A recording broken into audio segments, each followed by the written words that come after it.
اعوذ باللہ من الشیطان الرجیم، بسم اللہ الرحمن الرحیم۔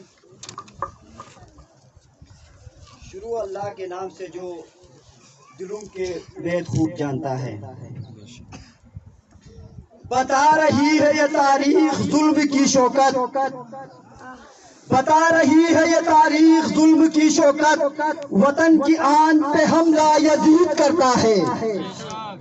یہ جو حملہ ہوا ہے پشاور میں، یہ یزیدیوں کا حملہ حسینیوں پر ہوا ہے۔ یہ ایک مسجد پر نہیں بلکہ یزیدیوں کا حملہ حسینیوں پر ہوا ہے۔ اس کی ہم پر پوری مذمت کرتے ہیں۔ بتا رہی ہے یہ تاریخ ظلم کی شوکت، وطن کی آنکھ پہ حملہ یزید کرتا ہے۔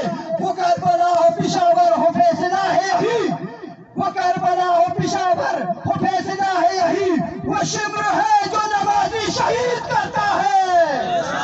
یعنی کہ ہم ان ظالموں کو شمر سے تشبیہ کرتے ہیں، جو کہ امام حسین علیہ السلام کو کربلا میں نماز کی حالت میں تیروں کی بارش کرتی تھی۔ یہ لوگ بھی وہی ہے جو پشاور میں نماز کی حالت میں چھوٹے چھوٹے بچوں کو ان کا کیا قصور تھا کہ جو نماز پڑھنے گئے تھے ان نمازیوں کے اوپر حملہ کیا ہے۔ میں جناب عمران خان سے سوال کرتا ہوں کہ آپ کہتے ہیں کہ میں تبدیلی لاؤں گا، کہاں ہے تبدیلی؟ کیا یہی تبدیلی ہے کہ شیعوں کو مارنا؟ یہ تو مشرف کے کتے بھی کرتے تھے، یہ تو سرداری کے کتے بھی کرتے تھے، یہ تو نواز شریف کے کتے بھی کرتے تھے۔ آج جو ہو رہا ہے یہ تمہارے کتے کر رہے ہیں۔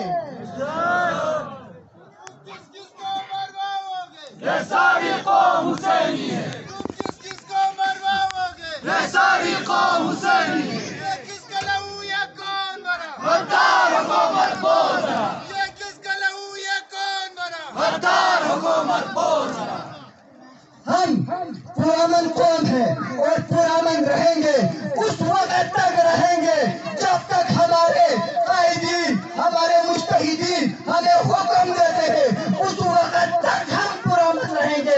اس کے بعد ہم سے توقع نہ رکھنا کہ ہم پرامن رہیں گے۔ ہم 5 کروڑ عوام ہے پاکستان میں 5 کروڑ شیعہ اگر اٹھ گئے تو تم سب ہستے سے مٹ جاؤ گے۔ ہمالیہ ٹائمز، انسانیت کی آواز۔